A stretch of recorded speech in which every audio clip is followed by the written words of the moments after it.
2026 मध्ये स्वामी महाराजांची पुण्यतिथी ही 15 एप्रिलला आलेली आहे बघा. आणि 15 एप्रिल निमित्त आपण गुरुचरित्राचा पारायणला सप्ताह सुरू केलेला आहे.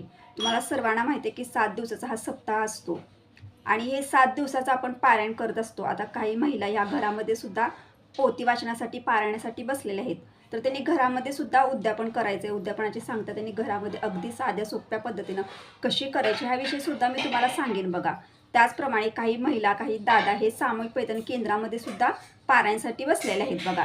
तर तुम्हाला पहिल्यांदा एक गोष्ट सांगते की स्वामी महाराजांची पुण्यतिथी म्हणजे काय. तर बघा, सर्वांसाठी हा दिवस खूप दुःखाचा असतो, कारण स्वामी महाराजांची पुण्यतिथी म्हणजे स्वामी महाराजांनी ह्या दिवशी आपला देह हा त्याग केला होता. त्यांनी ह्या दिवशी समाधी घेतली होती बघा. त्यासाठी प्रत्येक स्वामी भक्तासाठी हा दिवस दुःखाचा आहे. पण त्यांनी ह्या दिवशी समाधी जरी घेतली असली किंवा आपला देह जरी त्यांनी त्याग केला असला तरीसुद्धा ह्या दिवशी त्यांनी आपल्या भक्तांसाठी एक संदेशसुद्धा दिला होता बघा. त्यांनी ह्या दिवशी प्रत्येक भक्ताला हे सांगितलं होतं की हम गया नहीं जिंदा है, हे त्यांचं वाक्य त्यांनी सर्व भक्तांना सांगितलेलं होतं आणि सर्व भक्तांनी हे वाक्यसुद्धा लक्षात ठेवलेलं आहे. त्यासाठी तुम्हाला एक सांगते की स्वामी महाराजांची पुण्यतिथी म्हणजे आपल्यासाठी खूप उत्साहाचा किंवा जल्लोषाने साजरे करण्याचा दिवस नाही, तर ह्या दिवशी आपल्या स्वामी महाराजांनी देहत्याग केला होता आणि प्रत्येक स्वामी भक्तासाठी हा दिवस खूप दुःखाचा असतो. खूप म्हणजे खूप आपल्याला असं वाटतं की आपले स्वामी ह्या जगातून गेलेले आहेत असं आपल्याला वाटत असतं. पण तुम्हाला एक गोष्ट सांगते की स्वामींनी स्वतः सांगितलेलं आहे की आम गया नाही जिंदा आहे, म्हणजे स्वामी कधीही गेलेला संदेशही दिला होता आणि त्यानंतर त्यांनी पुन्हा असे अवतार आपल्या स्वामींनी धारण केलेले आहेत. त्यासाठी तुम्हाला सर्वांना सांगते की स्वामी महाराज या ब्रह्मांडाचे ब्रह्मांड नायक आहेत बघा. जरी त्यांनी त्या दिवशी पुण्यतिथी जरी आपण साजरी करत असलो, त्या दिवशी जरी त्यांनी देहत्याग केला असला तरी सुद्धा ते कायम या पृथ्वी तलावरती आहेत बघा. प्रत्येक स्वामी भक्तामध्ये आपले स्वामी आहेत. निसर्गाच्या प्रत्येक कणाकणामध्ये आपले स्वामी आहेत. स्वामी प्रत्यक्षात, स्वामी अदृश्य स्वरूपात सर्वत्र स्वामी आहेत. यासाठी बघा, आत्ता पण आपण जे स्वामी भक्त स्वामींची सेवा करतो, उपासना करतात, त्या प्रत्येक स्वामी भक्ताला प्रत्येक वेळेला स्वामी महाराज हे प्रत्येक गोष्टीतून, प्रत्येक ह्याच्यातून अनुभव हे देतच असतात बघा. यासाठी तुम्हाला सांगते की आपले स्वामी महाराज हे कायम आपल्यासोबत आहे. त्यांचा एक कृपा आशीर्वाद कायम आपल्यावरती आहे. त्याविषयी मी तुम्हाला सांगितलं की स्वामी महाराजांची आपण पुण्यतिथी का साजरी करतो. तर आता तुम्हाला सांगते की ह्या वर्षी बघा 9 एप्रिलपासून श्री गुरुचरित्र या ग्रंथाच्या पारायणाला सुरुवात झालेली आहे आणि स्वामी महाराजांच्या पुण्यतिथीनिमित्त हा 7 दिवसांचा सप्ताह असणार आहे. तर तुम्हाला सांगते की पारायणचं उद्यापन हे आपल्याला 7व्या दिवशी करायचं आहे का 8व्या दिवशी करायचं आहे याविषयी तुम्हाला आधी व्यवस्थित माहिती देते. तर तुम्हाला एक सांगते की बघा, दत्त जयंतीनिमित्त आपण जे पारायण करत असतो बघा, वर्षातून 2 पारायण सामूहिक पैठण असतात. म्हणजे केंद्रामध्ये सामूहिक पैठण सप्ताह हा वर्षातून 2 वेळाच असतो बघा. पहिल्यांदा जो सप्ताह असतो तो दत्त जयंतीनिमित्त आपण केंद्रामध्ये सामूहिक पैठण सुरू असतं पारायण. दुसरा जो सप्ताह असतो तो स्वामी महाराजांच्या पुण्यतिथीनिमित्त सप्ताह असतो. तो सप्ताह आत्ता सुरू आहे बघा. तर दत्त जयंतीनिमित्त जो गुरुचरित्र पारायणचा सप्ताह असतो बघा, तर त्याचं उद्यापन, त्या पोथीची सांगता जी असते, त्या पारायणचं उद्यापन जे असतं ते नेहमी 8व्या दिवशीच येतं. दत्त जयंतीनिमित्त करतो आपण त्याचं. तर आता 8व्या दिवशी काय येतं, तर दत्त जयंती ज्या दिवशी असते बघा, त्या दिवशी आपण पोथी वाचन 7व्या दिवशीची करतो. त्या दिवशी दिवसभर आपण दत्त महाराजांचा उपवास करतो आणि दुसऱ्या दिवशी 8व्या दिवशी उद्यापन करतो, नैवेद्य अर्पण करतो आणि आपला जो उपवास असेल तो सुद्धा सोडतो. तर ह्यासाठी दत्त जयंतीनिमित्त जे पण गुरुचरित्राचं उद्यापन सांगता येते ते 8व्या दिवशी येते. पण स्वामी महाराजांच्या पुण्यतिथीनिमित्त आपण जेव्हा सप्ताह सुरू असतो किंवा घरामध्ये पारायण करतो किंवा सामूहिक पैठण पारायण करतो, त्या पारायणचं उद्यापन हे नेहमी 7व्या दिवशीच करायचं असतं. ह्या दोन्ही गोष्टी नीट लक्षात ठेवा. आता 7व्या दिवशी म्हणजे कधी, तर 15 एप्रिलला स्वामी महाराजांची पुण्यतिथी आहे. तर ह्या दिवशी पारायणचा 7वा दिवस येतो. तर तुम्हाला पारायणचं उद्यापन, पारायणची सांगता ही स्वामी महाराजांच्या पुण्यतिथी दिवशीच करायची आहे. जे घरामध्ये बसलेले आहेत पारायणसाठी त्यांनी सुद्धा 7व्या दिवशी म्हणजे पुण्यतिथी दिवशीच पारायणची सांगता करायची आहे. ते केंद्रामध्ये सामूहिक पैठण बसलेले आहे ते सुद्धा पारायणची सांगता ही पुण्यतिथी दिवशीच करतात. आता इथपर्यंत मी तुम्हाला 15 एप्रिलला स्वामी महाराजांची पुण्यतिथी आहे, तर त्या दिवशी आपल्याला उद्यापन सांगता करायची आहे बघा. तर आता पहिल्यांदा तुम्हाला सांगते, ह्या दिवशी तुम्हाला पोथी वाचन जे असेल म्हणजे 7व्या दिवशी जे अध्ययन असतात ते आता केंद्रामध्ये सुद्धा बघा, सकाळी सर्व व्यक्तींना ते आदल्या दिवशी सांगतात की असं स्वामी महाराजांची पुण्यतिथी आहे आणि पुण्यतिथीचं उद्यापन सांगता जे असते ते आपल्याला 12च्या आत करून घ्यायची असते बघा त्या दिवशी. यासाठी त्या आधीच केंद्रामध्ये सर्व व्यक्ती जे बसले त्यांना सांगतात की सकाळी तुम्ही लवकर या केंद्रामध्ये मठामध्ये 4 वाजता 4:30 वाजता पहाटे या आणि तुमची पोथी वाचन ही सकाळी 7च्या आत सर्वांनी पूर्ण करून घ्या. इथे हे सर्व ते केंद्रामध्ये घरामध्ये पोथी वाचन करण्यासाठी बसलेले आहेत त्यांच्यासाठी मी सांगते बघा. तर त्यांनी सुद्धा स्वामी महाराजांच्या पुण्यतिथी ह्या दिवशी सकाळी लवकर उठायचं आहे. सकाळी तुम्ही पहाटे 4ला उठा आणि तुमची पोथी वाचन तुमचे जे अध्ययन आहे ते सर्व पूर्ण करून घ्या. तुम्हाला हे 7च्या आधीच पोथी वाचन उरकून घ्यायचं असतं. पुण्यतिथी दिवशी आपल्याला ग्रंथाचं पठण हे लवकर उठून करून घ्यायचं आहे. या गोष्टी लक्षात ठेवायच्या आहे. कारण त्यानंतर तुम्हाला उद्यापन करायचं असतं. त्यानंतर तुम्हाला नैवेद्य दाखवायचा असतो आणि नैवेद्य, आरती, उद्यापन हे सर्व जेव्हा आपण करत असतो त्याच्या आधी आपल्याला पोथी वाचन पूर्ण करून घ्यावं लागतं. आपले अध्ययन त्या दिवशीच वाचावे लागतात. हे सर्व अध्ययन आधी करायचे असतात आणि नंतर आपल्याला आरती, नैवेद्य हे सर्व नंतरच करायचं असतं. तर आता पोथी वाचन वगैरे तुम्ही त्या दिवशी सकाळी उठून करून घ्यायचं वाचून वगैरे. त्यानंतर बघा स्वामी महाराजांची पुण्यतिथी आहे म्हटल्यानंतर तुम्हाला स्वामींच्या मूर्तीवर अभिषेक करायचा आहे. स्वामींचा फोटो स्वच्छ पाण्यानं पुसून घ्यायचा आहे. फोटो असेल तर सर्व देवांना अभिषेक करायचा आहे. सर्व देवांची देवाऱ्यामध्ये पूजन करून घ्यायचं आहे बघा. तर नैवेद्यामध्ये तुम्ही कोणत्या पदार्थाचा समावेश करू शकता. तर बघा मी तुम्हाला आज एक पदार्थ असा सांगणार आहे की तो पदार्थ प्रत्येक सामान्य व्यक्तीला सुद्धा परवडेल असा पदार्थ आहे बघा. आणि हा पदार्थ आपल्या स्वामी महाराजांना विशेष प्रिय आहे. यासाठी मी तुम्हाला सांगते की तुम्ही ह्या पदार्थाचा जरी नैवेद्य स्वामींना अर्पण केला ना अगदी श्रद्धेनं मनोभावे आणि तुमच्या घरामध्ये जी चपाती भाजी असेल त्याचा नैवेद्य जरी उद्यापनामध्ये अर्पण केला ना तरी सुद्धा स्वामी महाराज तुमचा नैवेद्य हा स्वीकारतात. त्यासाठी मी प्रत्येकाला सांगते ज्यांना पुरणपोळीचं जेवण बनवणं शक्य असेल त्यांनी पुरणपोळीचं जेवण बनवू शकता. ज्यांना पुरणपोळीचं जेवण बनवणं शक्य नाही त्यांनी साधी चपाती बनवा घरामध्ये आणि स्वामींच्या आवडीची घेवड्याची भाजी. आता घेवड्याच्या शेंगा ह्या तुम्हाला बाजारामध्ये सहज मिळून जातील. 10 रुपयाला किंवा 20 रुपयेपर्यंत मिळतात बघा. एक पावशर किंवा तुम्ही घरी आणू शकता आणि स्वामींसाठी नैवेद्य बनवू शकता त्या भाजीचा सुद्धा. तर घेवड्याच्या शेंगा ह्या जास्त म्हणजे किंमतसुद्धा जास्त नसते त्याची. एक 20-25 रुपयेपर्यंत भाजी येते बघा घेवड्याच्या शेंगाची. तर ती तुम्ही आदल्या दिवशी घरी घेऊन या आणि त्यानंतर तुम्ही चपाती बनवू शकता, घेवड्याच्या शेंगांची भाजी बनवू शकता, थोडंसं वरण बनवू शकता किंवा तुमच्या घरामध्ये दुसरी आणखी कोणती भाजी असेल ती सुद्धा घेऊ शकता. आणि गोडामध्ये स्वामींसाठी शेवाळ्याची खीर किंवा तांदळाची खीर तुम्ही नैवेद्यामध्ये नैवेद्य बनवलं तर नैवेद्य आपल्याला त्या दिवशी किती लागतात. तर बघा आपण गुरुचरित्रच्या पारायणासाठी घरामध्ये बसलेला आहोत त्या महिलांसाठी मी हे सर्व सांगत आहे. तर तुम्हाला कुलदेवतेसाठी एक नैवेद्य बाजूला काढायचा आहे. दुसरा नैवेद्य तुम्हाला दत्त महाराजांसाठी काढायचा आहे. तिसरा नैवेद्य तुम्हाला आपल्या स्वामींसाठी काढायचा आहे आणि चौथा नैवेद्य तुम्हाला गुरुचरित्र ह्या पोथीसाठी काढायचा असतो. आता 4 नैवेद्य तुम्हाला असे लागणार आहेत.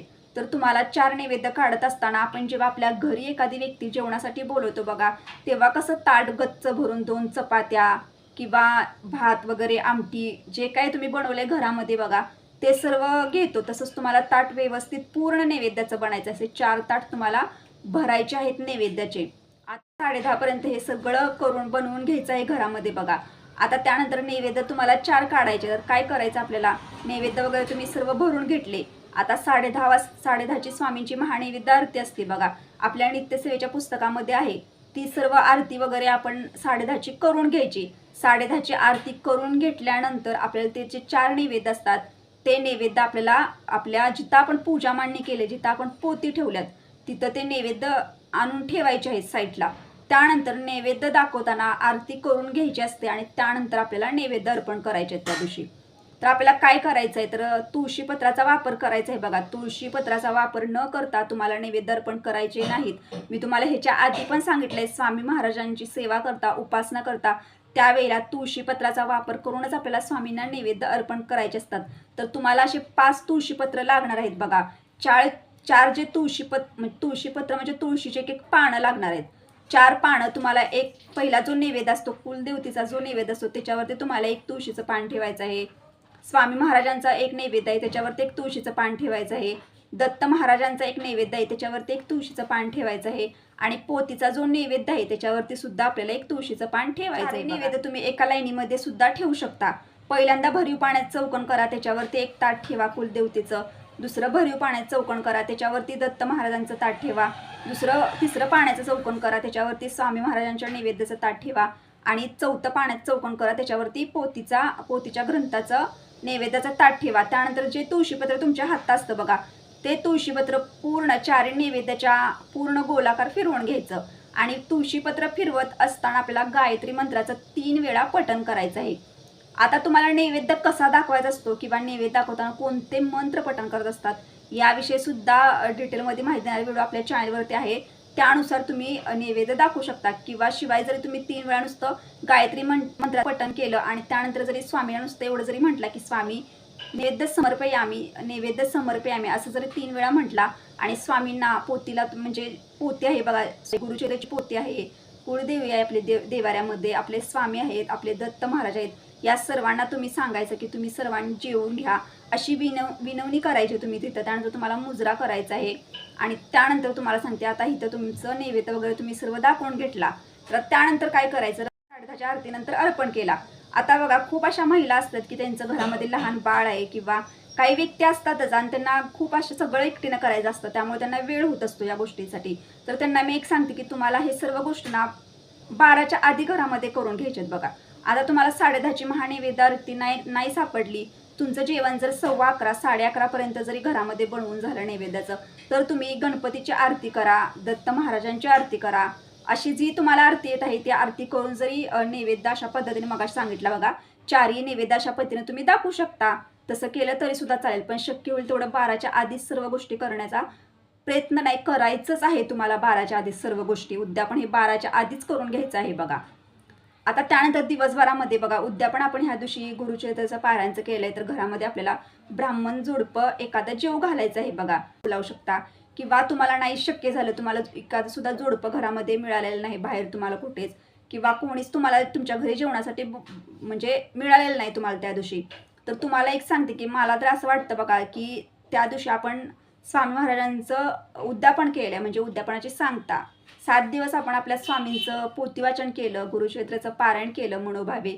त्यानंतर आपण आपल्या घरामध्ये नैवेद्य वगैरे सर्व दाखवले आणि त्या दिवशी बघा महत्त्वाचा दिवस म्हणजे ह्या दिवशी अन्नदान करायचं असतं. आता ह्या दिवशी आपल्याला ब्राह्मण जोडपे नाही मिळालं किंवा एखादी दुसरं जोडपं सुद्धा घराशेजारी नाही मिळालं, तर तुम्हाला जर शक्य असेल तर घराशेजारचा एखादा लहान मुलगा किंवा एखादी मुलगी जी शक्य असेल ते आपल्या घरामध्ये बोलवा आणि त्यांना तुम्ही 2 घास जेव घाला बघा. हे खूप महत्त्वाचं आणि पुण्याचं काम आहे. असं नाही की आपल्याला जोडपी नाही मिळाली म्हणून आपण एखाद्याला जर घरामध्ये बोलल तर असं नाही. जेवढं शक्य होईल तेवढं ह्या दिवशी तुम्ही तुमच्या घरातनं एखादी व्यक्ती अन्न खाऊन जाणं हे महत्त्वाचं असतं बघा. जर तुम्हाला असं जरी शक्य असेल तर तुम्ही घरी एखाद्या व्यक्तीला बोलवा आणि जी काही चपाती भाजी तुम्ही घरामध्ये बनवली ती तिला तुम्ही खाऊ घाला. किंवा तुम्ही असंही करू शकता, जरी तुम्हाला असं जरी करायचं नसेल तुम्ही असंही करू शकता की केंद्रामध्ये मठामध्ये बघा ह्या दिवशी तुम्ही काहीतरी जाऊन अन्नदान वगैरे करू शकता. तुम्हाला यथाशक्ती जर करणं शक्य असेल तर या दिवशी येणाऱ्या भाविक भक्तांसाठी सुद्धा तुम्ही करू शकता. किंवा एखाद्या ठिकाणी जर ब्राह्मण आहे तर तुम्हाला ब्राह्मणाला शिदा सुद्धा तुम्ही ह्या दिवशी देऊ शकता जाऊन मंदिरामध्ये केंद्रामध्ये. तर बघा अशा पद्धतीने मी तुम्हाला उद्यापनाची माहिती सांगितली आहे बघा, अगदी साध्या सोप्या पद्धतीने सांगितलेले आहे. उद्यापन म्हणजे जास्त काही नाही, तुम्हाला जेव शक्य होईल जेवण बनवणं ना, साधी चपाती भाजी बनवा, घेवड्या शेंगाची भाजी चपाती असं साधं जेवण जरी तुम्ही बनवून जरी नैवेद्य स्वामींना अर्पण जरी केलं ना तरी सुद्धा तुमच्या पाठीशी ते कायम असतात बघा. आता हे सर्व मी तुम्हाला सांगितलं की कसं करायचं काय करायचं. तर आता बघा 4 नैवेद्य आपण दाखवलेले असतात बघा. तर पोतीचा जो नैवेद्य असतो म्हणजे गुरुचरित्र ह्या ग्रंथाच्या पोतीला जो नैवेद्य दाखवलेला असतो ना तो नैवेद्य बघा शक्य होईल तेवढं तुम्ही गाईला खाऊ घालण्याचा प्रयत्न करा. म्हणजे गाईला वगैरे गोरक्षणामध्ये खाऊ घाला तो नैवेद्य. आणि बाकीचे जे कुळदेवीचा नैवेद्य असतो, स्वामींचा नैवेद्य असतो, दत्त महाराजांचा नैवेद्य असतो, हा नैवेद्य आपण जेव्हा दाखवतो बघा तो नैवेद्य खूप खूप महत्त्वाचा नैवेद्य असतो. हे सर्व जो नैवेद्य असतो म्हणजे 3 नैवेद्य तुम्ही घरामध्ये प्रत्येक व्यक्तीनं थोडा थोडा नैवेद्य घातला, थोडी थोडी पोळी खावा, तुम्ही जे बनवलेलं असेल ते प्रत्येकाने वाटून घ्या आणि घरामध्ये सर्वांनी प्रसाद म्हणून हे खाऊन टाकायचं आहे बघा. आता इथपर्यंत मी तुम्हाला सर्व गोष्टी सांगितल्या. आता जे केंद्रामध्ये मठामध्ये जे बसलेले असतात बघा त्यांच्यासाठी सांगते. तर केंद्रामध्ये मठामध्ये काय करतात तर नैवेद्य वगैरे सर्व ते केंद्रामध्ये बनवतात सर्व पोतींमार्फत आणि तिथं नैवेद्य महाआरती वगैरे होते आणि जो नैवेद्य बनवले असतात ना ते नैवेद्य सर्व पोतींना वगैरे दाखवतात आणि ते केंद्रामध्ये उद्यापन वगैरे करतात. तर आता केंद्रामध्ये हे सर्व गोष्टी जे सेवेकरी असतात त्यांच्या मार्फत सगळं होत असतं. पण त्या स्वामी भक्तांनी घरी आल्यानंतर आपल्या स्वामी महाराजांना सुद्धा घरामध्ये काही पण बनवा, तुम्ही चपाती बनवा आणि घेवड्या शेंगाची भाजी बनवा. आता सकाळी जरी तुम्हाला नैवेद्य अर्पण करणे शक्य नसेल सकाळी तुम्ही गोळ्याचा शिरा वगैरे बनवून घरामध्ये नैवेद्य सर्व अर्पण करा आणि संध्याकाळी 3 वेळेला जेव्हा बघा घरामध्ये आरती करा, चांगली व्यवस्थित आरती करा आपल्या स्वामी महाराजांची आणि जे काही तुम्ही घरामध्ये बनवलं असेल जेवण तर त्या नैवेद्य सुद्धा घरामध्ये सायंकाळी तुम्ही आपल्या स्वामींना अर्पण करू शकता.